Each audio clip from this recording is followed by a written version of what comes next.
All right. Hey, welcome to Practical Wealth Show Live. This is Curtis May. Today, we're going to do a short live talk, and also this will become a podcast. So, those of you are hearing this, you'll also see this on YouTube. If you want to see the videos, I'm going to, or the examples I'm going to show live. That's what I'm doing is a video. And but we're going to talk about, being the bank. And one of the things that I hear is, well, so one of the things that we talk about, because somebody says, well, I hope people come to me and say, well, I want to build wealth with whole life insurance. And that's not what's going on there. And so I'll do a few of these. I'm not going to do it all today, but one of the things is I kind of show this as it's a savings strategy, right? So where is the best place to store cash is really your first question, right? And so should you be saving? When I say saving, I'm going to show you a picture example of it. Safe, liquid, accessible, guaranteed. Okay, so that's saving. So your 401k is not saving. So being the bank is a concept. So a lot of people conflate that and they want to hear, I want to hear about insurance.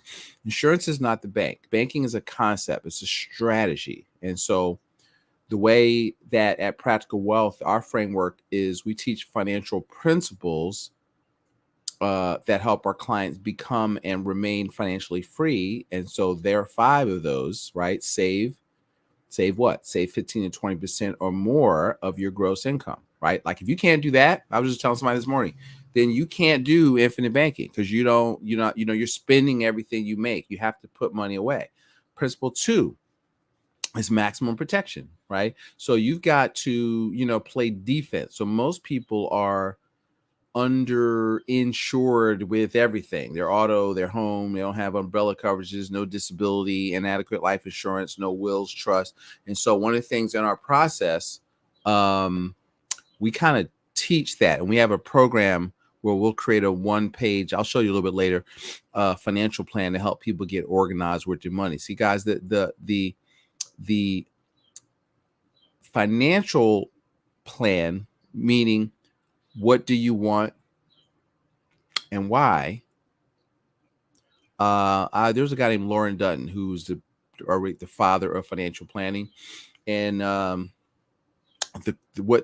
original definition was helping average people, meaning middle income people, spend, cash flow manage, save, invest, insure, and plan for financial freedom or financial independence. See, most people think financial planning is investment, and they think they're the same thing. They're not. If I were to argue, out of those 5 things, investing is literally the last thing you should be doing. Okay. And everybody starts with investing. They start with funding for 401k. I think that's a mistake. You need to save money. You need liquidity, use, and control of your capital. So we're going to go there. So we're going to now, one of the things that we're doing. So why can't you save? Why can't you be the bank? Okay. Is because you're not saving money. Well, how do you find the money to do this? So I'll go over some other ones, some other short videos later, but today I'm going to talk about that. So I'm going to share the screen. Let's see. Which screen do I want to share? Let's do screen 2. Okay. So wait, I don't like that. Let's see. Oh, I lost it. Okay, wait, I lost my screen. Here we go. All right, so let's try that again, shall we? All right, so now let's look at screen. There we go, screen share. There we go. All right, so if you've seen me before, we call this your personal economic model. Somebody asked me on a podcast, so what do you think about the economy? I mean, I'm aware of what's going on, but I can't control that, right? You know what I can control is as you see the picture, I can control my personal economy, which is my production and consumption as a family. Okay. And so, Jim Rohn says that the winds of adversity set on us all. The difference is how you set the sail, right? So one of the things that we teach you practical wealth. I want you to learn how to set a better sail, because you can't control the economy, but you can control your personal economy, which is, are you protected? Are you positioned to take advantage of opportunity? Do you know what's going on? How do interest rates affect you? How would a hyperinflation affect you? What is going on? How would higher taxes affect you? What's coming down the pipe? So you do need to be aware, okay? And then you got to protect yourself, because at the same time, a lot of people made a lot of money during the pandemic. Why? Because they were prepared. They knew what was going on, and they ran a play, right? I actually, my business went up during COVID, right? I was already virtual. So I've been doing business virtually for probably almost 10 years. Okay. So that wasn't, oh, what do I do now? I can't go see people. I don't go see people, right? And so that's the thing. So now let's look at how money works. So y'all seen other videos I have on this. So I'm not going to go over this in a lot of detail. I just want to kind of show you one section of this, right? So this is looking at so we have this conversation with our clients. We actually, if I can create a custom one for you with your numbers in it, okay? And so what happens is, generally money comes in. So let's say you have a job, W-2, or your SE, self-employed, right? So you like basically 1099 income. And so money comes in, money goes through your inflow pipe. Then Uncle Sam and the state and the federal want their money. The lifestyle regulator is what you would call a budget. We don't like budgeting. I'm gonna actually talk about that today. Most wealth is lost here because most people aren't control of their cash flow, and they literally spend, if they save, it's like 5%, right? And then what happens? Money comes in, hits your current lifestyle, which is whatever you do, what you drive, where you live, what you eat, entertainment, where your kids go to school, all that stuff is your standard of living. And so what happens is, you have to get control of this, because if you make more, there's something called Parkinson's law, which we have another video on YouTube about, is your appetite for what you want is never ending. Okay. So you can always spend all the money that you make. So I know people that make, I've got clients that make 250 a year, but they spend 260. Okay. So guess what? You're still broke. You just had a higher level of broke. But if your income would stop, you're SOL. So you have to get control of this. You have to, my mentor calls it you got to create a lifestyle ceiling. So, like I know, for my mentor makes hundreds of thousands of dollars a year, probably $1 million a year. You know what he does? He creates he looks at his money every month, and he creates what he calls a lifestyle ceiling. He says, Curtis, I try to keep this number to no more than $10,000 a month. So he runs his lifestyle on a what is that? $120,000 a year, which he lives quite well on. And then now, where does that money go? So, because here's the thing. What we want to do is, when money hits your account, the first rule of wealth is you must pay yourself first. So that means save. So we're going to fill up the green tank, right? Savings. Let's define savings: safe, liquid, accessible, guaranteed. Okay. So you need what Don Bland would call luck, liquid, use of control, or what Kim Butler would call clue, right? And so this little talk is adapted from a part of a great book. I don't know if I can see this. So this is from one of my mentors' book. It's called Perpetual Wealth. So this is usually like when somebody becomes a client of ours, this is kind of like the third book that we give them. This is a little bit meaty. It's a great book, though. You can order it. Members of my my Money for Life Club, email me and I'll send you a link. You can see it. Have had the book for a few years because I'm part of the prosperity economics movement, and so we've had the book, and I've been the PDF version, right? So it's cheaper to buy the book. I actually printed mine out and bound it, but this is better, right? So order her book. And but if you have I have an iPad, so I've got the thing where I can draw in it. I like to carry stuff with me. So if you've got the PDF draw on tool, it's a good tool because you can annotate it and all that good stuff. So anyway, you want to save money. So the problem with saving is, in order to save, people, I want to pay cash. You got to save cash. And then what people do is they drain the tank, right? So what we want to do, we talk about being the bank. We want you to store your capital somewhere that you can use it without using it. So you want to collateralize it. So the private reserve or the family banking strategy is using properly structured dividend paying whole life as a place to store cash. Now, instead of liquidating your savings, because if you drain the tank, you're not making any money on it, right? And so if you keep doing this, you don't never ever let compound interest, which is not the primary thing you're shooting for, but as a foundation, compound interest works over time. At best, works best over time uninterrupted, right? So you need to have uninterrupted compounding. And then what happens is part of the banking strategy, instead of going into debt, which is using other people's capital, the first goal we teach is you can be a customer of the bank or you can be the bank. Nelson Nash says you finance everything you buy. So if you pay cash, boom, that just means you financed it. And or you're giving up interest you could be earning. So you, either way, the number's the same. I'm gonna just do a talk just on that. So what happens is what you want to be able to do is build up a pool of capital so you can be able to direct interest that formerly was leaving your personal economy, a wealth transfer, and bringing that money back in and keeping it. This is your asset column, right? So you got to keep money in your asset column. Asset is right, Rich Dad Poor Dad. This is your liability column, right? Liabilities, money you owe. And so the goal is, let's start with the goal. Begin with the end in mind. Your goal is financial freedom, right? Passive income greater than expenses. So you need to save money so that what? You can buy or build cash flowing assets. That is what you're working for. So now, but Curtis, where do I get this money from? How do I get money in the policy? Well, you have to save it, right? And so now how do you do that? Well, let's talk about that. So here are 7 things that you can do. And I thought about this because I was actually literally going through a client's game plan. So I'm going to go over them in earnest. So take some notes, and then I'm going to break it down of how I would actually look at this with a person. So you want to redirect your savings. So if you're already saving a lot, is that the best place to store cash, right? See, because when you're looking at benefits,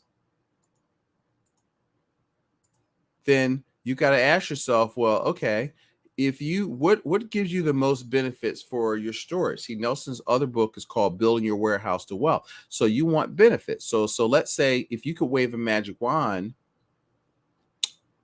what benefits would you like? Tax deferred growth, tax-free distribution. It'd be great to get a competitive rate of return. You want to be able to put as much money as you can afford to save. Additional benefits we'll show you in a second. You could use the money as collateral. It was safe. Safe in this context in most states means credit protected. No loss means it's not correlated with any other. It's a non-correlated asset. So markets going up and down doesn't affect it. You have contractually the ability to take a loan against the money that you saved, right? So you can use it without using it. When you do it, your payback plan is unstructured, right? So you get to pay it back. Your money's liquid. You can use it and you have control. And it would be great if you could have deductible contributions, but that's not a thing. So if you want to, I kind of just let the cat out of the bag, talked about some of the benefits that you're looking for in a policy. So if you don't know that strategy, then go to, I have a video on here. I'll try to put a link to it if I forgot how to do that, called Intro to Family Banking. And then we'll talk about that. And if you like that, you can reach out. So what happens is, let's look at where do you store money? All right, let's look at cash. Okay. So you need cash. I like cash also, like a week or two in your cupboard, right? But these are the benefits. It doesn't have all the benefits that we want. Rates are low, plus it's whatever little interest you're earning is taxed.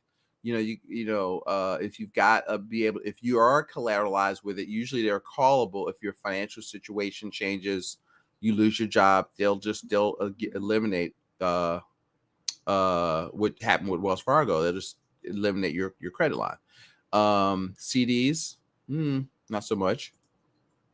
Money markets, you should have them, but not that you can't use it for being the bank. All right.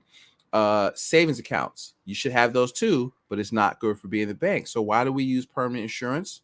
or as our family fund, because everything, it has all the benefits except for the contributions are not deductible. All right. So riders are available at additional cost. Once we only use properly structured dividend paying whole life insurance with a mutual company, just so we're clear. So if you hear this and, oh yeah, somebody talked to me about IUL, I have another video about that. It could work if it's funded right, but for banking, that's blasphemy. Okay. And I like a product that's been proven for over 100 years. I don't like new stuff. I'm a traditionalist, right? And loans are a contract feature. The death benefit, there's a death benefit that, if you got a loan outstanding, they deduct it off of so if you had a $400,000 loan and you had $500,000 of insurance, and you had a $50,000 loan, they would deduct that off the top because you basically got the money up front. So they're not keeping your money. I have the whole show on that. Somebody said, well, what happens? They keep your money. They ain't keeping your money. The cash value is part of the death benefit. Okay. So insurance agents, you listen to this, understand the product. Okay. Because you're saying dumb stuff like that. You don't know what you're talking about. All right. Why do I say that? Because I didn't know that for 15 years. All right. So I'm telling you, you got to work on your game. There's a deficit. The money doesn't go in dollar for dollar because of the way the IRS rules work. Whereas if you try to put too much money in too soon, it becomes a modified endowment contract. Okay. So we'll go into that later. So, and there's also, you can add a disability waiver premium. So if you're unable to work, your plan is self-completing. Okay. So now, one of the things I always ask clients, if this actually existed, can you think of any of your liquid funds that you would not want to have here? See, think in terms of benefits. Most of y'all are storing money where you don't have this stuff. Okay. Or don't even talk about a 401k, right? So now, how do you get money in here? So let's go back. How do I get money in the green tank? So separate from your risk tank. Right now, we're just talking about the green tank. So this is how we separate it with our clients. So let's go back. Let's make this smaller. All right. So we're going to redirect savings. So now you got to look at, all right, hey, Curtis, I'm already saving 15-20% of my income. I put it in my brokerage account. I put it in I already save a lot of money. Well, then, all right, you got the habit, but you have what we call a tank issue, right? Because you just, if you need money, you just take it out. But then you got to put it back and then you take it out. And so you never get ahead. All right. And so that's the thing. So now you can just redirect it and deploy some of your capital into a properly structured dividend paying life insurance. So you can capitalize your system. So now you can begin to do what? Redirect debt back to yourself. You can, begin to capitalize so you can buy cars. Our clients use it for down payment for real estate. You can, it's whatever. That's why we call it infinite banking. So I would send you to getting so if you want to do this stuff, you got to go to the source. The source is Becoming Your Own Banker by R. Nelson Nash. All right. And what is it called? Building Your Warehouse to Wealth. See, the only thing we're talking about here is storage. Where do you store your cash? Now, let's go back. So let's look at the other link. This is right out of Kim's book. I'm just going to add some commentary. So if people are funding beyond the match, right? I just did this for somebody today. They were like, oh, because if you look at it, you're putting, all this money into a qualified plan because you think you're getting the match, then I would fund it to the match because the money, like I would lower it. If you're looked like this, right? And you got all this money over here, but you have very little liquidity and you've got debt. Okay. Is it, you got to make a decision because it's your money. What's the best higher use of my money? Do I continue to plow money into here where I can't touch it for 20, 30 years? Or, do I need some short-term access to capital? What if you're more of an active investor, business owner? Do you need, where do you need your money accessible so you can use it to make more money? Okay. So you can redirect your savings. You can, we did this with a person. She says, yeah, I think I should lower my, She I had lowered it without me from 11 to 8, and she says, well, all right, I still want a little bit more in my green tank. Well, lower it to 4 then. You already got a lot of money in there. And you got debt over, I don't know, 15,000 credit card debt being charged 23%. So where do you think you need to put? Where's your highest, best use of your money? So you have to think about your money. One of the things Penelope, I can't think of her name. She was a guest on my show. She talked about having a money date, going over your numbers with yourself or your significant other every 30 days. Like you have date night, hopefully you have date night weekly. You should have a money date. All right. Because so that which gets measured gets done. So you need to think about this stuff. Move money from investing. So if you've got a lot of money going, that you're just directly like plowing into funds and ETFs and, cryptos, because you think, all right, I got to do something for my future. But again, you don't have any liquidity. You might need to redirect some of that money. See, because when I talk about investing, most of y'all ain't investing by definition of what I call investing. Investing, this is from the book, Benjamin Graham's book. I'm paraphrasing, Intelligent Investor. Because even in that book, and he's talking about securities analysis, they do a great the one of the chapters is investing versus speculating, right? And they're still talking about paper assets, the market. Well, he says, I'm quoting, I have the book, but I'm not gonna go reach for it now. But basically, investment is something you put your money into where your principal is safe. You got a reasonable opportunity to make a profit. If it doesn't fit that definition, you are speculating. Okay. And so if you're speculating and you got money in Robinhood and what's the other thing? Some of those other things where you're buying, you're doing, $200 a month into a Roth. Well, but you're still tying it up and where it's not liquid, right? You might want to consider, man, what's the highest, best use of my money? Okay. So I'm not going to tell you, I'm just showing you where you can find, as you analyze your numbers, this is what we do for our clients. What are some other things to do? Not giving advice, investment advice, legal advice on this video, right? You can reduce your debt payments. Okay. So one of the things that you could do is if you have some capital, sometimes we'll move it, dump it in here. Then we'll take a loan against your money, because what happens is if you just snowball the debt, or you just, all right, I'm paying, I'm first thing I do is got to get out of debt. Well, okay, but that's a transfer, right? Because you're giving all your money away. So, okay, you're out of debt now. You've paid off the debt, but you've liquidated this to pay off the debt. So, okay, you're debt free. So you've improved your cash flow a little bit. Hopefully you can save it, but you don't have any money. Okay. So the first time emergency comes up, what do you got to do? You got to go back and go into debt, which is spend money you don't have, using other people's money, and you're using your future earnings as collateral. Okay. That's debt, bad debt. Right. So now you could reduce them.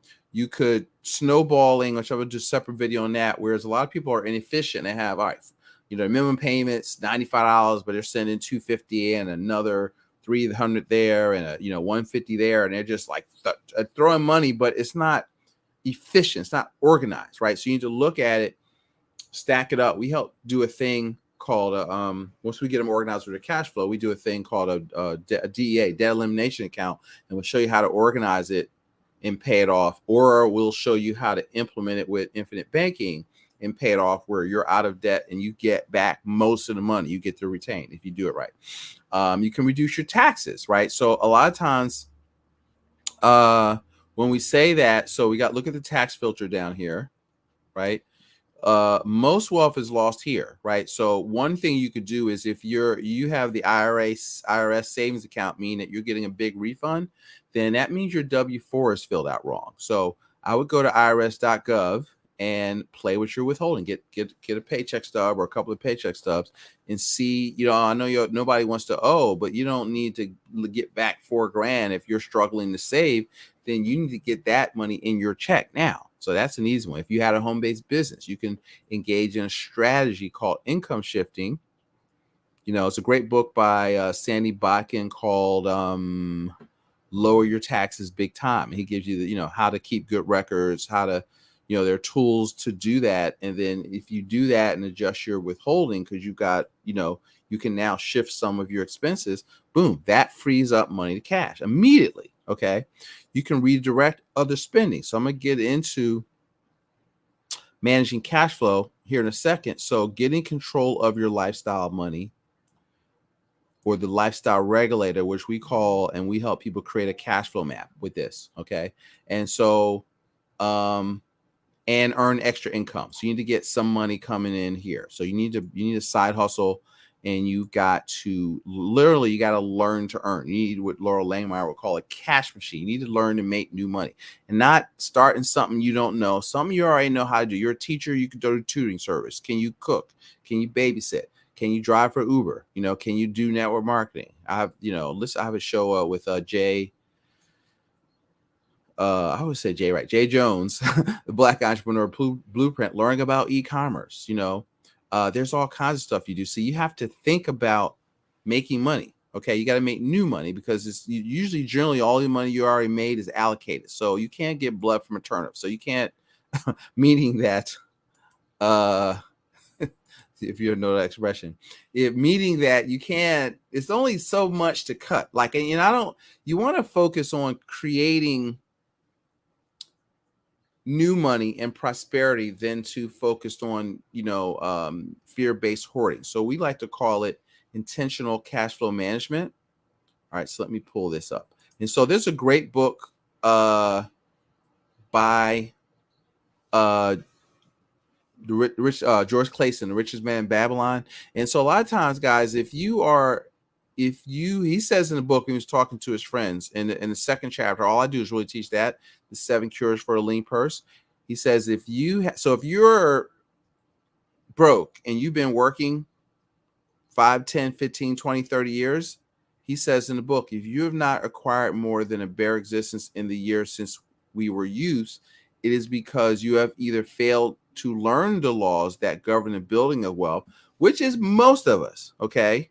Or, you've heard, I was talking to somebody, well, you heard you should pay yourself first, but you don't, because, well, I can't do that. I got bills. I got, I can't. What most people do is say, well, if I have any left over, I'll see if I can save it. Well, you're going to be poor. Let me just break it down to you. I'm not even going to be nice, okay? So it's 4 things you can do with $1. Spend it, save it, invest it, or give it away. So the order, you have to train yourself that, all right, I have to do what rich people do. See, poor middle income people, I'm going to pay bills. They may, if they fund it, they put in their 401k first, but that's not saving. Okay.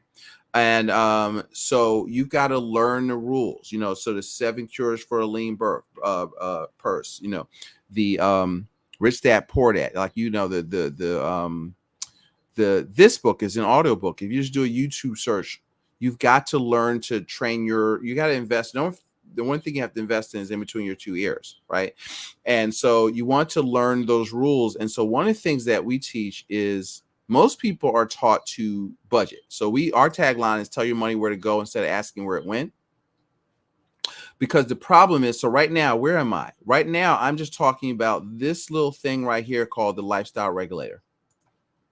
So we're actually getting ready to do a course, a 4-week mini course on this. And so this, what I'm showing you now, governs all of this, right? So the game is won and lost at cash flow management, right? And so most people budget, or business owners, you may use a P&L if they use it all, because they don't really know how to run their numbers. So I'm going to talk to you business owners later. And but what happens is, most budgeting tools are just expensive tracking tools, but they're not planning. So it's like driving your car looking through a rear view mirror. Okay.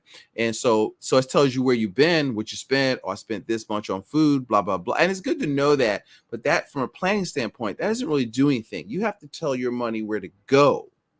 Okay. You have to assign a task, and you have to know where it's going to go when it hits your account. Okay. Because you've got certain bills that are static. They're the same, right? You've got variable expenses, and you need to save. So you've got to tell your money where to go. That's one of the things that I'm not going to go through this right now. So what happens is, most people are in what I call a circle of confusion. Money comes in, they pay bills, they've got stuff on auto pay, they've got this and that. And usually do it out of 1 or 2 accounts. What we teach and what I would teach you, and I'm going to give you a link to a report called Budgeting Stinks, is to you kind of got to organize your money when it comes in, right? This is all within the Lifestyle Regulator. So when money comes in, you need to save. So we teach, if you walk away with one thing, create for yourself a wealth capture account and just go to HR or whatever and create a separate account and see if you can put away 10-15% of your before tax income automated. Remember, savings has to be